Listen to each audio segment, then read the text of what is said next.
Alright, so I'm going to pick right back up where I left with that last video. In the summer of 2019, I was at my cat shift one day, and I couldn't do it. I struggled over 3 hours. I had to keep sitting down.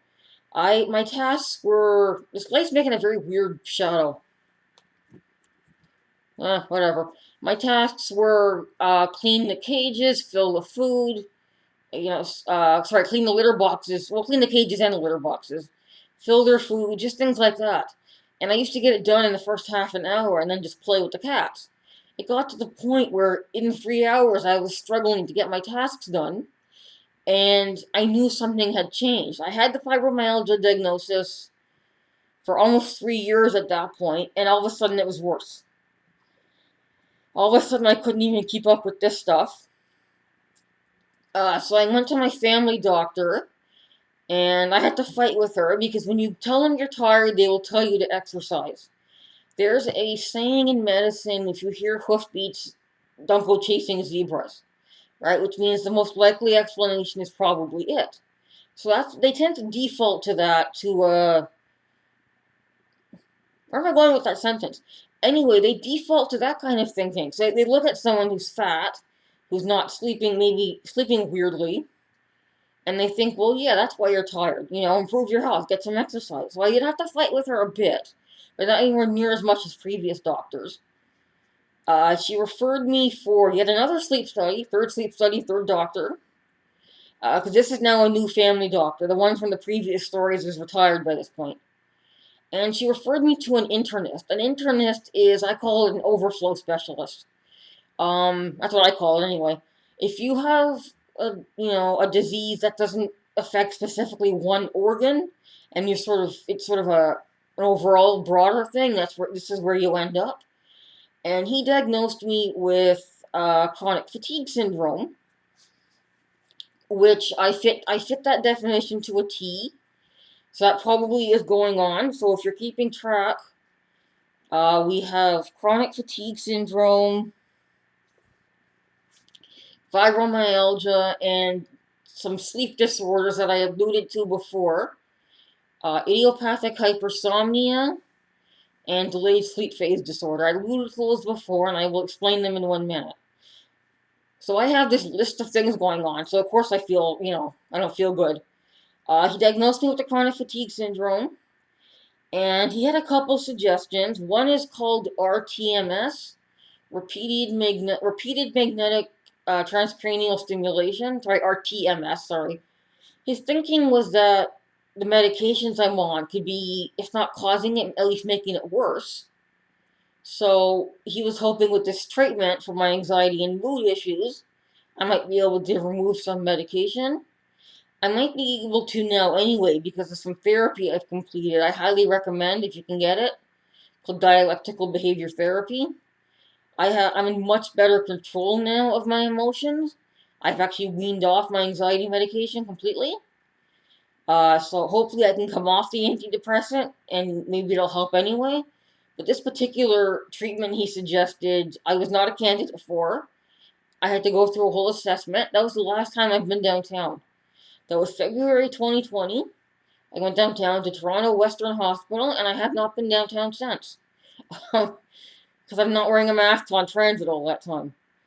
So, who knew, right? Who knew that a hospital would be my last trip downtown? Although I like hospitals. Um, but yeah, so that fell through.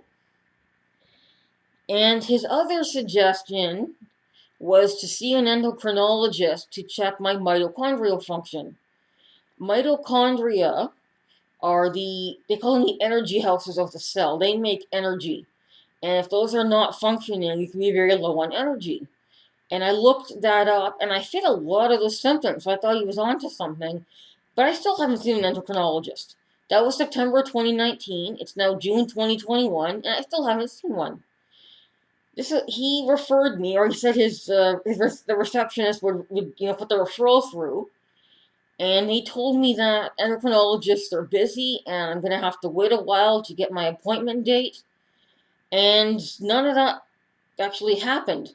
I kept waiting and waiting, and now I know better. Now I call the specialist if I haven't heard back. But I trusted the doctor's office, so I kept waiting. And eventually I started calling them, and they started telling me we haven't heard back yet. And finally, after like 4 months, I called the endocrinologist's office. I couldn't get an answer. I eventually went into the place, and the lady told me that 2 days after receiving the referral from the internist, she had sent an email back saying they were too busy. So the internist's office pretty much shrugged at me, told me they'd never had any such email. They told me to ask my family doctor to refer me, so I did. She referred me to a different endocrinologist. She was perplexed by the whole thing. She said usually they're really fast at getting back. And not too long after, maybe 2 weeks after she did that, I got a phone call, and I've never had this from any other clinic. It was an automated phone call saying that they'd received their referral and I would be called in 5 business days with an appointment. Right after that, the plague hit, everything shut down. I never heard back. I waited quite a while, thinking, the pandemic's making everything screwy. Maybe it'll be better when it's over, not knowing how long it was going to be, which was a good thing in this case that I didn't know. And eventually, it ended up on the back burner because I had been meaning to ask. Like I told you, time went by because I was waiting for the pandemic to end. And then it ends up on the back burner because there's all this other stuff coming up. There's my burning shoulder, there's my gallstones, there's whatever my bladder's doing. Other things always keep coming up, so it kept getting shoved to the back. And now it's been so long that I'm kind of embarrassed to bring it up again. I guess I should pursue that in case I do have a mitochondrial disease. And if I ever get an answer to this, I'll let you know. So far, though, it's hanging in midair. Um, so that's hanging in midair. And I forgot to mention in number 3 there, I wanted to give you some updates. My back pain is better. It may very well be a slip disc, but if it's not causing any problems, then there's nothing to do about it. So I'm not investigating right now. And I do not have diabetes or a thyroid issue. My vision is, believe it or not, deteriorating because of cataracts at the age of 32. Because it's me, why not? So eventually I will need surgery. They're not bad enough yet for surgery, but at least I don't have diabetes. So, I'll take it. I think I surprised the doctor with how calm I was when he told me. Because he didn't know me, right? He didn't know how I'm so used to getting,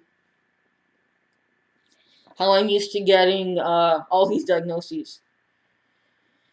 So I'll explain what those 2 diagnoses are, and then we're going to pick it up in the last video.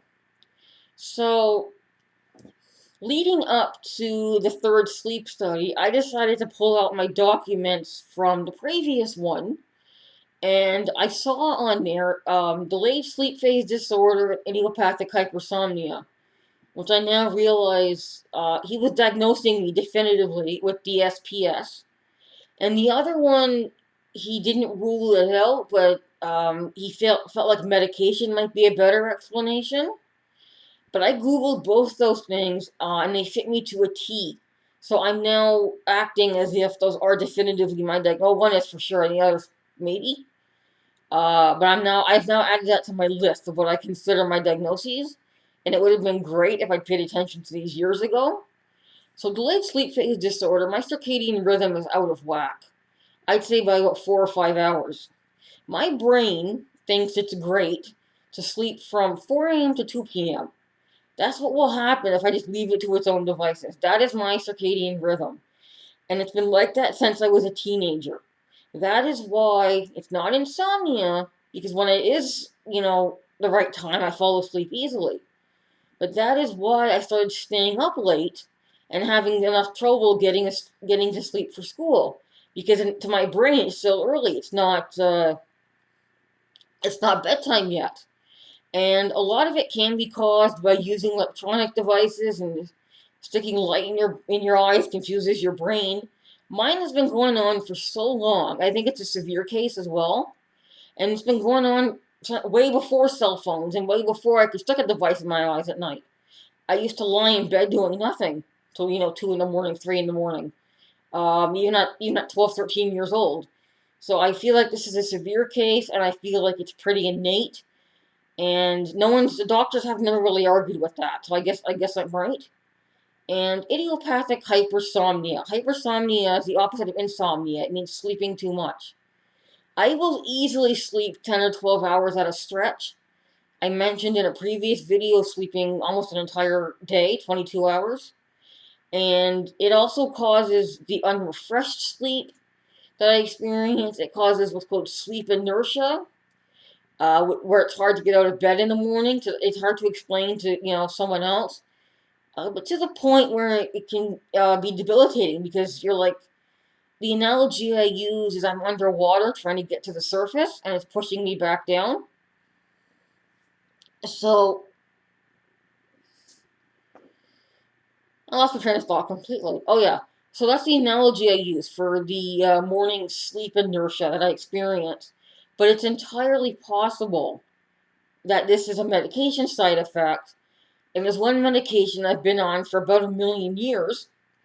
Literally, I can't really clearly remember not being on it. Maybe it's causing all this. I'm actually hoping to find that out sooner than later. So I'm going to jump in right into the fifth and final video of the sleep series. Thank you.